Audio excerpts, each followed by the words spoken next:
Very warm welcome to the program सवाल जवाब। मैं हूं आपका होस्ट सुहेल ममू का। आइए रेहान शेरवानी साहब से उनका कलाम सुनते हैं।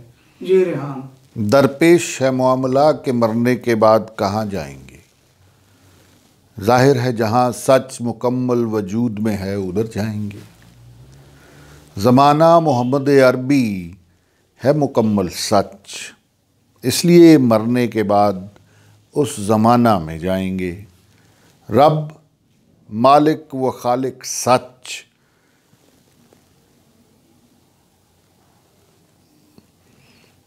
और एक ही इंसान मोहम्मद अरबी जिनको रब ने अता किया मुकम्मल सच, इसलिए मरने के बाद मोहम्मद सल्लल्लाहु अलैहि वसल्लम के ज़माना में जाएंगे। मोहम्मद मुस्तफ़ा सल्लल्लाहु अलैहि वसल्लम सिर्फ़ हक़ को सच व इल्म व इरफ़ान, इसलिए मरने के बाद आप सल्लल्लाहु अलैहि वसल्लम के ज़माना में जाएंगे।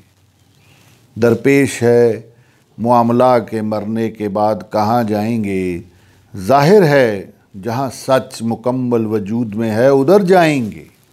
ज़माना मोहम्मद अरबी सल्लल्लाहु अलैहि वसल्लम है मुकम्मल सच, इसलिए मरने के बाद उस ज़माना में जाएंगे। इसलिए मरने के बाद उस ज़माना में जाएंगे, उस ज़माना में जाएंगे। इसके साथ ही आज का प्रोग्राम खत्म करने की इजाज़त है। अल्लाह हाफिज़।